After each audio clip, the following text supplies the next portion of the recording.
দীপুচন্দ্র দাসকে যখন আগুনে পুড়িয়ে মারা হলো, একটি মিছিল আপনি দেখেছেন? ওটা ভারতের ষড়যন্ত্র করে, ওইটাই ভারত ষড়যন্ত্র করে মারলো। তারপরে আপনি এখন কথা বলতেছেন না, এখন আপনি কথা বলতেছেন না বলবো না যে ভারত নানান রকম অত্যাচার করছে বাংলাদেশকে, কি কি যেন বললেন।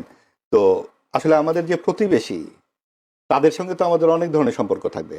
পাকিস্তান কি আমাদের ফালানিকে গুলি করে মারতে পারবে নাকি? পাকিস্তান গুলি করতে তো ৭১ সালে দেখেছি কিভাবে গুলি করতে হয়, নতুন ভাবে তো আর দেখার কিছু নাই। তো সেইখানে পুরো জাতির বিরুদ্ধে যে দাঁড়িয়ে গিয়েছিল যেই দলটি, সেই দলটি মহাপ্রতাপের সাথে সরকারের পৃষ্ঠপোষকতায় প্রধান যে 40% পাওয়া একটি দলের পাশাপাশি কিন্তু জায়গা নিয়ে নিল, বিএনপি, জামাত, এনসিপি। কোন ভিত্তিতে নিল? জামাত 4 থেকে 7%-এর বেশি ভোট তাদের নাই, গ্রাহ্য নির্বাচন 2008 পর্যন্ত। এবং সেই জায়গায় আপনার এনসিপি তো 1 বছরও পূর্ণ হয় নাই। কোন ভিত্তিতে 3টি দলকে নির্বাচন করলো সরকার? কারণ ওই ডানপন্থার সম্প্রসারণ। যেই দেশের 90 থেকে 92% একটি বিশেষ ধর্মের, তার জন্য তো আসলে কোনো আইন কানুন লাগে না, তাকে ঠেকিয়ে রাখবার জন্য তো আইন কানুন লাগে। কারণ দীপুচন্দ্র দাসকে যখন আগুনে পুড়িয়ে মারা হলো, একটি মিছিল আপনি দেখেছেন? ওটা ভারতের ষড়যন্ত্র করে, ওইটাই ভারত ষড়যন্ত্র করে মারলো। তারপরে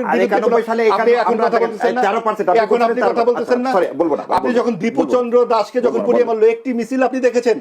একটি কোনো কোথাও কোনো প্রতিবাদ না, এরা যেন মানুষ না। এটা কিন্তু আমাদের মধ্যে একটি ব্যাপার ঘটে গেছে। কিছু হলে ভারতীয় আধিপত্যবাদ, ভারত এটা করছে, তা আমরা করছিটা কি? ভারতই যদি সবকিছু করে, আমরা কি করছি? এইখানে যখন বলা হলো যে বঙ্গবন্ধু এই কোথায় সিরাজ শিকদার, আপনার ডানের কথা এবং বায়ের কথা বাদ দিয়ে একটা বাক্য আপনি নিয়ে ছেড়ে দিলেন এবং তাতেই ভারতীয় আধিপত্যবাদ হয়ে গেল। আর আপনি এই চোখে দেখছেন না যে আপনার যখন হিন্দুস্তান এবং পাকিস্তানের বিরুদ্ধে দাঁড়িয়ে এই দেশের এই 60 দশক থেকে যে আন্দোলনটা, এই সাংস্কৃতিক যে আপনাদের যে আন্দোলন, এটা কারা করেছিল? এখানে এই বাঙালি এবং অন্যান্য সমস্ত কিছু মিলে। এটা কিন্তু অবশ্যই ভারতীয় যে আধিপত্য যদি বলি, সেটার সাথে সাথে পাকিস্তানি আধিপত্যের বিরুদ্ধে কথা বলেছে, নইলে কিন্তু বাংলাদেশ হতো না। অঙ্গরাজ্য করে মিলিয়ে যেত, এখানে সৈন্যই থাকতো, ভারতীয় সৈন্য।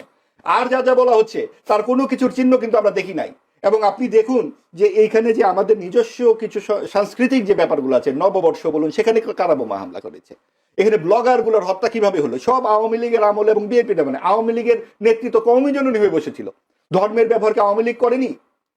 এই যে ধর্ম যখন যার হাতে প্রয়োজন তখনই তো সে ব্যবহার করছে। জামাত করছে সবচেয়ে বেশি, এবং যখন প্রয়োজন আসছে তখন তো সে শরিয়া আইন করবে না। এই জন্য ইসলামী আন্দোলনের পীর সাহেব কিন্তু চলে গেছেন যে ওরা তো কি ইসলাম এটা।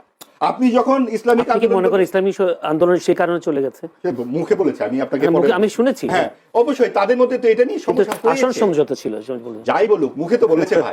আমরা তো একজন সিনিয়র নেতার কথা তো আমাদের, তিনি তো এই কথা পরিষ্কার বলেছেন যে জামাতে ইসলামী শরিয়া আইন করতে চায় না। এবং এটা তো আমরা এখন দেখছি, তারা মেয়েদেরকে 5 ঘন্টা সময় দিয়ে দিচ্ছে ইত্যাদি, অনেক কাজ টাজ করছে।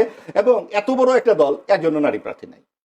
আপনি দেখুন 2026 সালে পৃথিবী কোথায় এগিয়ে গেছে, এবং সেই জায়গায় আমরা একটা দক্ষিণপন্থী সাম্প্রদায়িক দলকে প্রধান রাজনৈতিক দল হিসেবে দেখতে চাচ্ছি, যারা একটি নারীকেও মনোনয়ন দেয় না, এবং যারা কি করবে, তাদের পররাষ্ট্রনীতি কি, স্বরাষ্ট্রনীতি কি পরিষ্কার করে না, এবং যারা ইসলামী শাসন নিয়েও তাদের অবস্থান পরিষ্কার করে না।